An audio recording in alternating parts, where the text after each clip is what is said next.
As you can tell, I probably look a little bit different with my hair like this. It's been a little bit of a change between the last time I made a video and now, because short hair as opposed to long hair. You may be able to hear it throughout this video, but I am a little bit sick. Just back to school, sick, flu thing, whatever. I am getting better, so I'm well enough to speak and make a video. I need water. Not well enough to be going to school or to work or anything. Seeing as I'm home and not doing anything, we'll work a little bit on this iMac. At this point, we know it powers on. It doesn't have an operating system, and it can be a mid-2012 to current generation iMac minus the M1. So that's kind of what we know about this, and that's just about it. We don't know the exact year. We don't know the specs of the inside. Does it have a hard drive? Does it have an SSD? We don't know any of this stuff. So we need to install macOS on it, assuming that there's a hard drive in it, because flashing folder can also mean no hard drive installed. So we're going to hope that it means no operating system, but there's a hard drive, but we don't actually know. I'm going to install Mojave on it, just because it's a pretty safe bet. I know that this, I could install High Sierra on it if I wanted to. However, I think this computer shipped with either Mojave or Catalina. So we're gonna install Mojave on it, and no, we'll install Catalina on it. We'll go from there. I have a macOS Catalina USB installer. It's USB 3.2 Gen 1. But for USB installers, I also have, this is a USB 2.0. I got this when I was in grade 6, so a while ago. This is a cloud-ready USB installer. Cloud-ready is like a Chrome OS type operating system. This is what I use to install on the computers that I sell for my little nonprofit organization called Tech for the People. If you'd like to know more about Tech for the People, actually drop a comment down below and I can do a little video about it if you guys are curious. It's a little local organization that I've started in conjunction with my school. I have an iMac plugged in. I have a wired keyboard and mouse plugged into it as well, because I didn't put batteries in the wireless keyboards yet, and it's just more reliable for this kind of stuff to have it wired, just so you don't have any connectivity problems. So I'm just gonna plug in the Catalina installer into the iMac, and we'll go from there. To boot into the boot switcher on macOS, you hit the power button and then hold down Option. You don't have to hold down any other key, just the Option key, and that should pull you into the boot switcher. So I'm going to change the camera angle just to get a shot of the screen here, and we'll boot into that. Power button, Option. So remember last time that it did take longer. Aha! So there it is. So we install macOS Catalina here. We want to install it. Doesn't look like there's a hard drive installed, but we're gonna try. We're gonna hit install, and that should load us into the installer. Oh, it booted into recovery mode.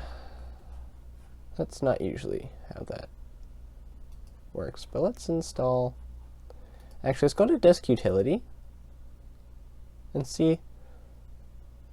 Okay, so there's a 1 terabyte hard drive installed. That's wonderful. So there is a hard drive. It's 1 terabyte. That's dope. We like seeing that. Install macOS Catalina. Continue. Agree. We want to install on our hard drive. You know what? 1 terabyte? That's solid. That's really great. I expected it to be like a 500 gigabyte drive or a something like that. But 1 terabyte, that's solid. And I don't know if it's an SSD or it's a hard drive, but this is the kind of information that you'll be able to get once you boot into the operating system. Also, I have no idea what I'm going to do with this iMac. I might give it away, not on this YouTube channel just because that'll cost a lot of money to ship it and whatnot, and I don't have a lot of money. But I might give it away to a friend or a family member or someone local here. But yeah, I'm not 100% sure as to what the plan is after. I haven't really planned that far ahead because I didn't really know if this was going to work or not. I don't know the specs on this computer. I don't know how much RAM it is. I don't know what processor is in it. I don't know what kind of graphics it has. I'm not expecting anything high-end. I'm expecting 8 gigs of RAM, an i5 quad-core. I don't think it'll be an i3, but I'm hoping a quad-core i5 in there. Maybe I don't know, like a gig to a gig and a half of VRAM. I'm also expecting the display to just be a 1080p display, just because of its 21.5-inch size. Most 21.5-inch iMacs were 1080p. Yeah, I'm just going to shut off the camera and we'll come back once we are either in the operating system itself or we are at the welcome setup screen area. So I will see you until then. Just keep hanging in there. We'll figure it out. But we'll come back once this figures itself out. So, see ya. As you can see, it did finally boot into the operating system. You can see we're at the welcome page where you can select what country you're from and go through all that stuff. I'm not going to record all this because it's really boring and we don't need that in the video. So we'll come back once I've completely gotten through that and we are into the operating system. We'll come back later and hopefully you're still in the video. So we'll see you later. After about, I don't know, probably about 30-40 minutes of waiting and getting the iMac itself set up, it is completely installed with macOS 10.15 Catalina. So I haven't looked at the specs of this computer yet, so we're going to look at those together. Let's open the About This Mac information. So let me read you the specs for this computer. This is a late 2013 21.5-inch iMac with a 2.9 gigahertz quad-core Intel Core i5, 8 gigabytes of 1600 megahertz DDR3 with NVIDIA GeForce GT 750M graphics with 1 gigabyte of VRAM. And let's look at what we got for storage. So this is just a 1 terabyte SATA drive, and I'm pretty sure it's a hard drive. However, it doesn't specify, but judging by this icon, we're gonna say it's a hard drive. The display is a 1920 by 1080 display, so it's just a regular 1080p display. Yeah, so it has 2 RAM slots with 4 gigabytes of 1600 megahertz DDR3 installed in each. So that's kind of what we're looking at.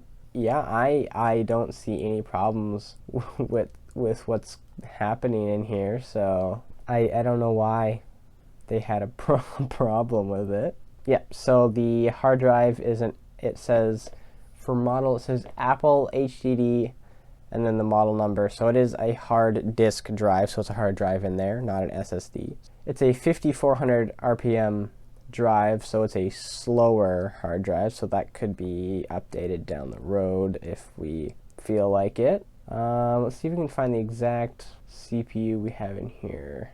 Yeah, I can't see what exact CPU it is. I could do a quick Google search about it. But yeah, I don't see any significant problems with it as of right now. Connected to the internet, fine. The USB ports that I use to connect the installer as well as this keyboard work fine. The display, there's nothing wrong with it. It looks great. I haven't had a graphics crash or any visible graphics stuff that's going on. The hard drive sounds normal.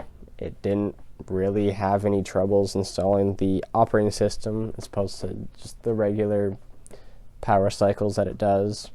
Honestly, no clue what's wrong with this. Yeah, I don't really know what more to do for this video because I expected there to be some diagnosing to do on this, but there wasn't. Okay, so one place that I go to get most of my Mac info is everymac.com. This is not in any way endorsed by them, but this is where I find all of my Mac information, and they have a really good in-depth layout of all of the models of Macs. I didn't even know the dog was in here.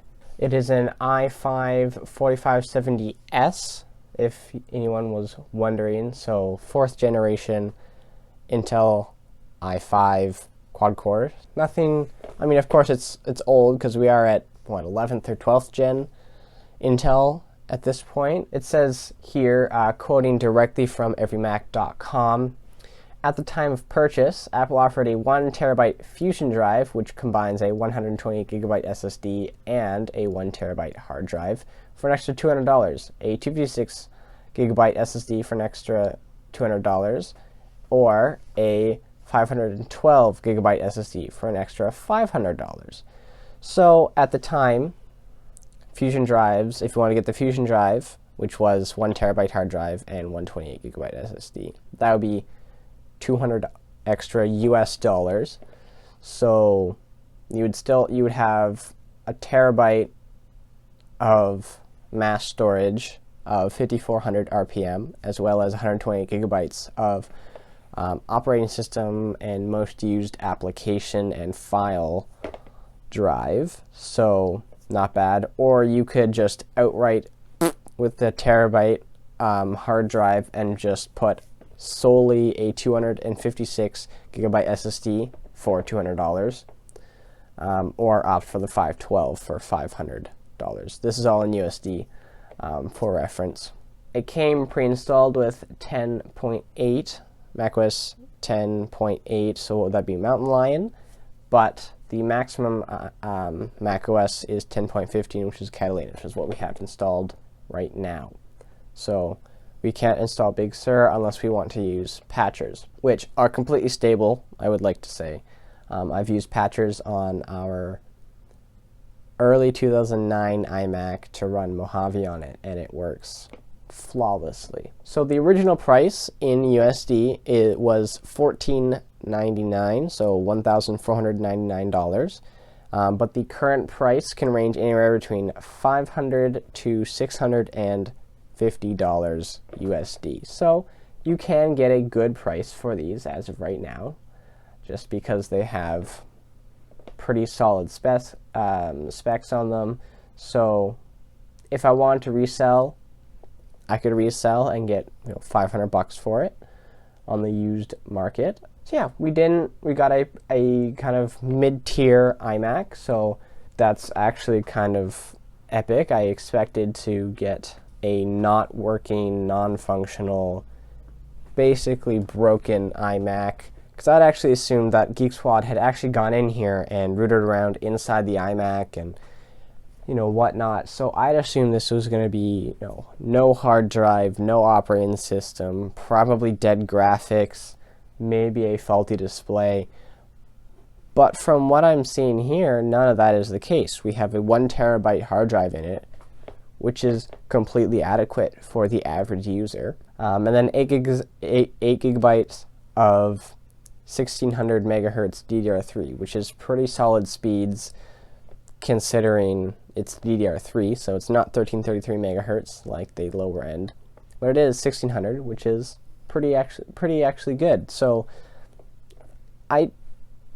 this video didn't turn out the way I expected it, but it turned out better, because now I have a pretty functionally okay iMac. And I don't know what I'm going to do with this. I might keep it for a couple videos, maybe edit a video or two on it just to give an idea of what that's like, and we'll go from there. I do edit my videos in 1080p just because I don't have, like my iPhone can record in 4K, but it's not very good 4K quality. So I record in 1080p, so it shouldn't be too terrible.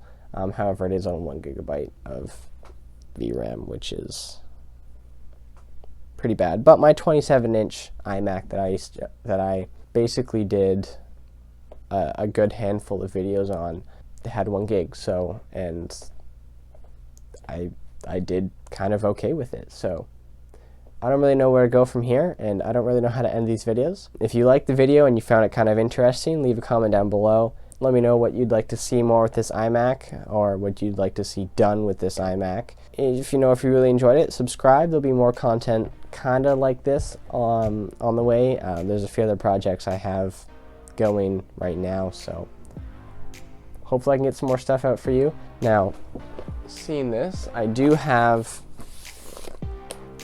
these, and this is another video that's coming on the way. Now, if you recognize this logo, then you have an idea as to what this video is going to be about. But if you don't recognize this video, then you'll just have to come along for the ride. I enjoyed recording this video and kind of figuring out about this iMac, and yeah, stick around and there'll be more. See ya.